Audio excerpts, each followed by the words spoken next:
7월 24일 KMA 뉴스브리핑입니다.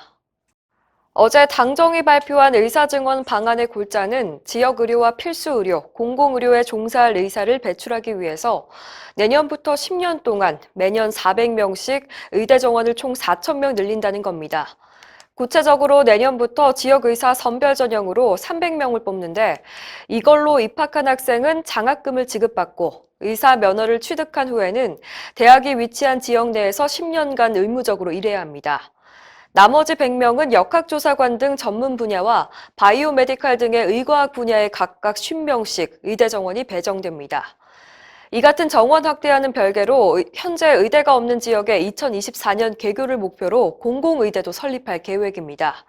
정부는 지역의사 양성을 위한 장학금 지급에만 한 해 평균 120억 원의 국가 재정이 소요될 것으로 추산하고 있습니다. 의료계는 정부의 이 같은 계획이 반드시 실패할 것이라는 입장입니다. 김대하 의협 대변인은 의사들이 지방근무와 필수 의료 분야를 기피하는 근본적인 이유를 정부가 모르고 있다고 지적했습니다. 현재 중증 필수 의료 분야에서 10년 가까이 수련받은 전문의들이 자기 전공을 포기하고 미용 성형이나 피부과를 선택하는 건 그 분야가 힘들고 위험한 데다 보상마저 적기 때문이라는 겁니다. 의대에 입학할 때부터 필수 중증 의료 분야를 전공하는 것도 말이 되지 않는다고 꼬집었습니다. 의학에는 임상 과목만 26개가 있고 각 과목마다 수십 개의 전문 과목으로 나뉘는데 진로를 미리 정해놓는 건 학생 개인의 관심과 소질을 무시하는 일이라는 겁니다.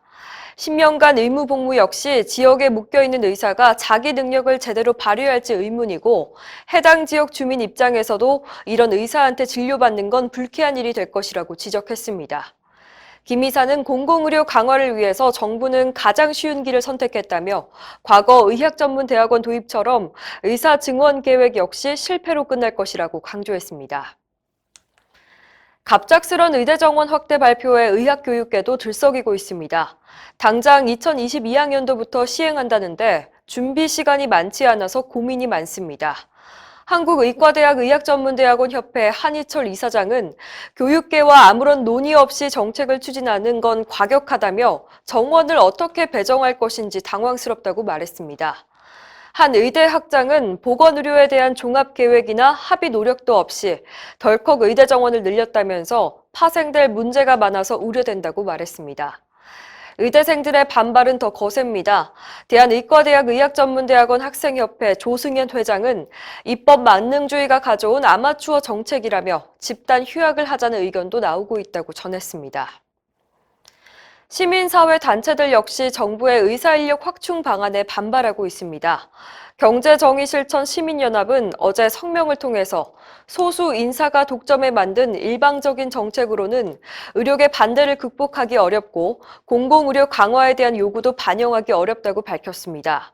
전국보건의료산업 노동조합도 정부의 계획은 반쪽짜리 방안이라며 쓴소리를 했습니다. 지역의사제는 결국 지방사립대 병원의 부족한 인력을 충원하기 위한 편법으로 활용될 가능성이 크다는 의견입니다. 보건의료노조는 국립중앙의료원의 기능을 강화하거나 공공의료기관에 대한 투자 계획이 없는 허술한 정책이라고 비판했습니다.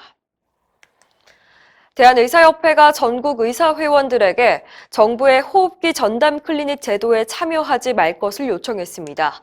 앞서 정부는 코로나19 사태로 인한 호흡기 발열 환자들의 진료 공백을 막기 위해서 호흡기 전담 클리닉 약 1,000개를 설치 운영한다는 계획을 발표했습니다.